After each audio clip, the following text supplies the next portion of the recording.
Alright. שומעים אותי? הכל טוב? נשמע שכן. סבבה. Alright, so let's start. My name is Yuval. I'm part of the data science group.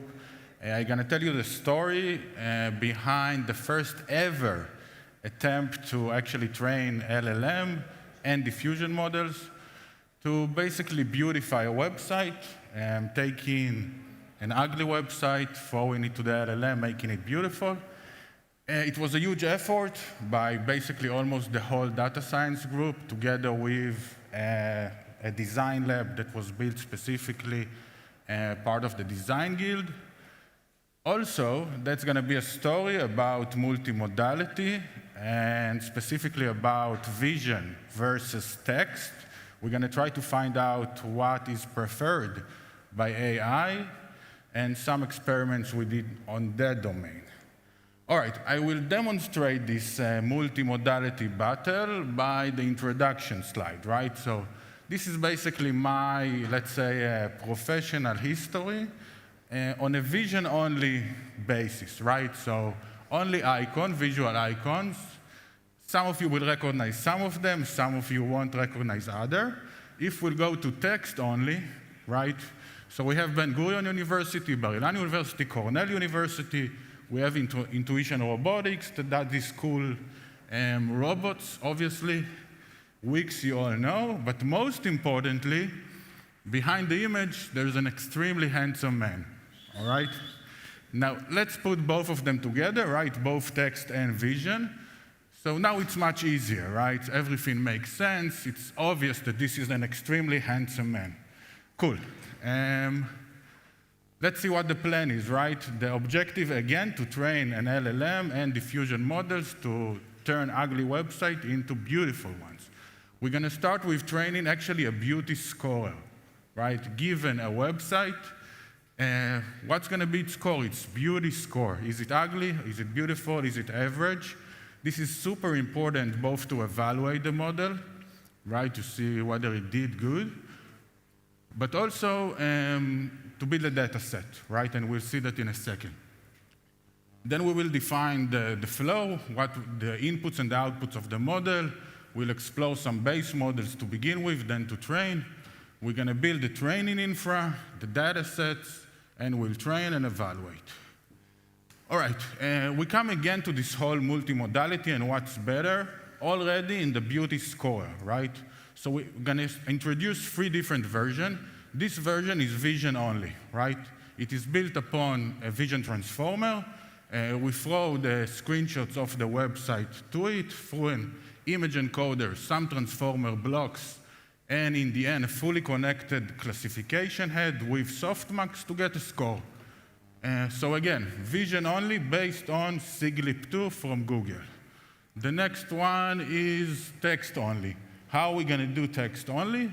The idea is basically to take the same screenshot, to throw it into a really good LLM that will extract the design captions, right? Some text that explicitly says what's the design, then throw it into tokenizer encoder, and again, a bunch of transformer blocks, specifically in Qwen 2.5. But in the end, we're going to switch the LM head into, again, fully connected classification head with a softmax to get a score. So this was the text only, all right? Last is both, right? So on one hand, we're going to have the vision transformer. On the other hand, we're going to have the text transformer. And we're going to connect them both with a vision language projection head. And we're going to train the whole thing to get a score. Cool, 3 versions, 3 different types of modalities, and they're mixed. Let's see what's happened. We're going to start on the left with just HLP, human level performance. The y-axis is score. As you can see, humans are good, right? They get around 70% accuracy, which is nice, but even humans are not perfect, right? And when we go to GPT-4o, this was the SOTA state-of-the-art at the time, we can see that it's much worse, right? Basically kind of completely random. Then we go to our model, this based on siglip2. We actually, in a bit, beat humans, right? Which is really nice. This was only screenshot, right? Just based on screenshot. Let's see what's happened with the text only. Random again, not too good. Let's see what's happened when you have both text and vision. 0.64 accuracy, which is nice, but seems like that at least in the first battle between modalities, vision only wins, right? So this was cool. We got a trophy and we are happy.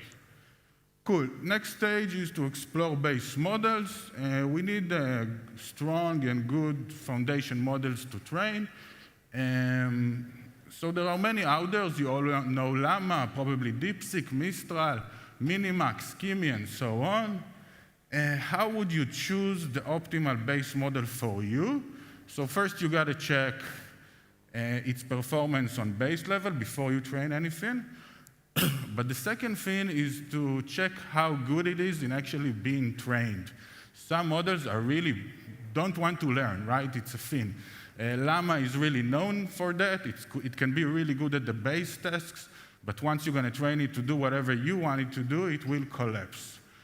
After all the tests we did, we basically finalized working on Qwen, personal favorite, but also everybody favorite by now, and we're happy. Next, build training infra. So you probably imagine these really cool server farms, right? Lots of GPUs, CUDA planning and all that. In reality, all that you're going to do is going to wait in front of your screen for some instances and from GPUs from AWS. We finally got some and started training. The major part of effort that we did in the training info was actually the code, right? So again, bunch of Python libraries. Some of them are more complex, some are less. Thanks to Hugging Face, everything is much easier, as you all know. But we actually did some contributions to the Transformers lab, so if anybody is interested, we can tell about it later. All right, dataset. So we're going to start with basically fine-tuning based on pairs, right? A source and a target. The source is going to be probably an ugly website. The target going to be the same website, just stunning, which somehow we need to find these pairs, right? And the problem is that in Wix, we have a lot of stunning websites, which is nice. We have a lot, much more ugly websites, which is also okay, but we absolutely have no pairs. One sec, sorry. All right, no pairs. For that, the layout lab came to life, right? It was specifically built in Kiev. A lot of designers were hired to actually build these pairs, right? So starting from ugly or average websites, they had to build this website to be amazing and stunning in 2 steps that are highly constrained and were highly focused for us to be able to train the model alike, right? So the first stage was really strict redesign, whereas the second stage was basically do whatever you want, and this is also how we trained our model, basically. And the thing is that it was, I don't want to say slow, it was normal pace, even actually pretty fast, but still not at the scale that we needed. So we said, all right, we have all these amazing SOTA models, right? Gemini, ChatGPT, and so on. Let's just distill them, right? So distillation is a nice word for let's steal some other people's work. So we took all the ugly websites, we asked those really good SOTA models to make them stunning, all right? And basically building the data set like that. The problem is that when you actually do that, the result right on the left is the input, which is supposed to be an ugly website. When you actually do it, the output doesn't look better. In most cases, it's pretty similar. If you're going to look, it's almost the same. And if anything happened, we got a lot of things that are broken now, right? So didn't really work, right? But we tried it a lot on scale, and we decided to analyze that as a function of the score of the website at its source, right, before we submitted it to any SOTA model. When the beauty score, right, that we get from the beauty score to begin with, when the original score is really low, we see that SOTA actually makes it a bit better. When it's around average, so it doesn't change much, right? But when the original site is really good, so actually SOTA makes it much worse, all right? So It seems like some of you don't believe me, so maybe I'll prove it later. Anyway, the point is that this is not something we can work with, but then we came up with this really cool idea. Let's just, instead of doing distillation, right, going from input to output, let's just flip. So now we named this term reverse distillation, where we're actually going to use the output of the LLMs as our input to the model, right? And the original excellent website as the target. Cool, so just think about it. The best that Claude, ChatGPT, and Gemini can do is actually our starting point. Cool? Cool. All right, so we did everything. It's time to train and evaluate. So here also we're going to use a few modalities. The first one on the left is basically text-based, so we're going to start with code on the input, throw it into LLM to train it to also output a piece of code of the best excellent website. The second is vision-based, which our hypothesis was that it will be much better, right? Because we're using the Diffusion model that actually sees the image itself of the website, and it was supposed to produce much cooler design. Let's see what happened. This is the text-based, the code-based. We took one free coder, basically the same architecture, and we just throwed a bunch of LoRa layers at it, right? So LoRa, low-rank adaptation. The idea is that instead of training the whole thing, you just throw those trainable matrices that just adapt the output of each transformer block. It's much cheaper, much faster, and in this case, you will see it works. Our second version of the same thing was basically the same, just instead of throwing out the code as is, it starts with a design reasoning. So this is a reasoning model that actually first produces how the new design should look like, and then the code itself. So the main difference is that the model is much bigger and much more LoRa adapters, but basically when you actually check the results are pretty similar. So in the next slide we're going to show the results, we basically collapse them all together, right? Cool, so the way we analyzed the result was basically to check the source versus the target, and we just asked how many of these pairs the target was actually better than the source, given the scorer result, right? And we see that on the left, the SOTA, in this case, I think it was Gemini 2 or maybe 3, I'm not sure. We see that in 80% of the cases, Gemini can actually make it better. This is already the newest version of Gemini as of December, basically. Whereas our model is a bit better, 85% success in making a website better. Cool, here is an example, right? Source on the left, SOTA on the middle. Not much changes, you can see. It did some change of the text on the left, the titles, but didn't change much. Whereas our model did a complete redesign with some really cool elements. I really like the fact that the dollar sign moved from the cash to the crumbs, which shows, I don't know, maybe that we have some way to go, because usually you would put the dollar sign in the cache. But either way, it's really cool. Sababa. Next, diffusion. So now the input going to be an image, right, the screenshot of the website, and the output will also be an image. This is what diffusion models do, at least at the moment. And again, here we thought that the diffusion magic by itself will produce some amazing, amazing results, amazing redesigns. For that, we used Qwen Image Edit, which is pretty new and awesome. The thing about that although diffusion model is all about images, as you all know, it all started from actually text to image, right? So these models usually start with instructions of what kind of image do you want to see, through a tokenizer and encoder, some LLM blocks, to the diffusion transformer blocks to produce a new image, right? And we didn't really like the whole instruction things because we have the input image, right? The original website.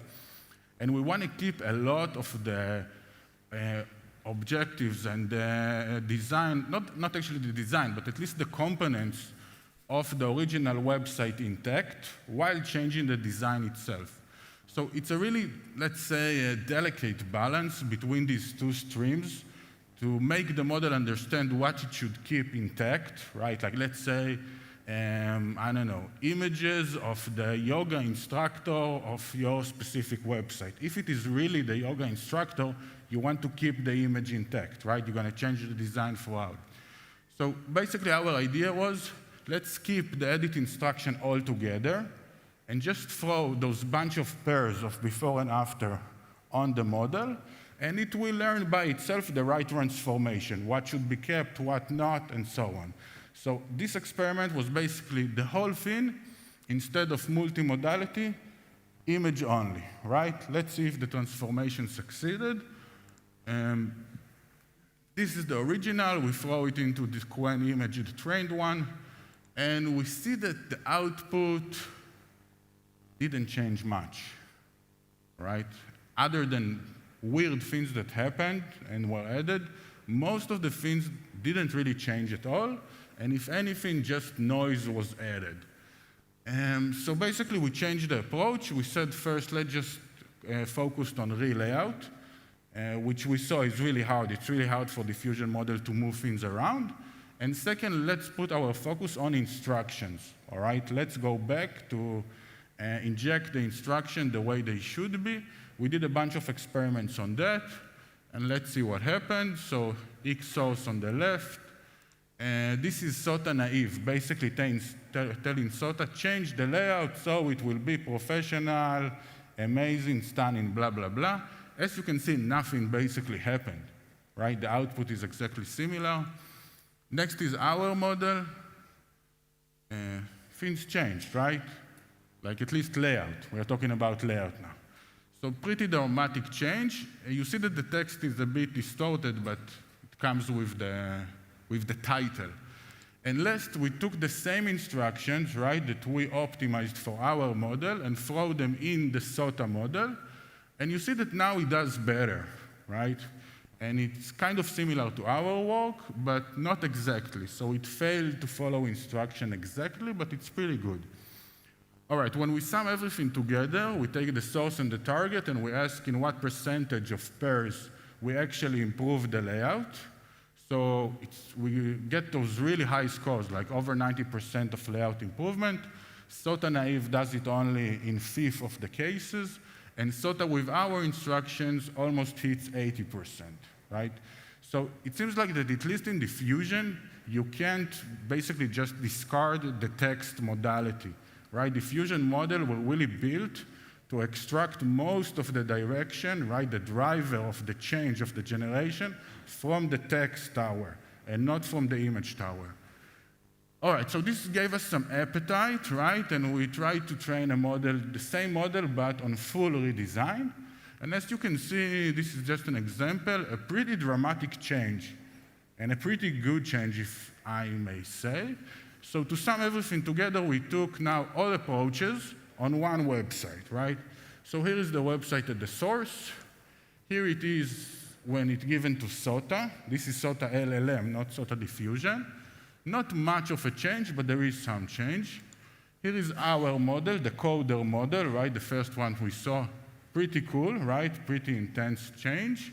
And this is the diffusion model that seems to take it even further. Cool. 1 minute left. It's a good time for conclusions.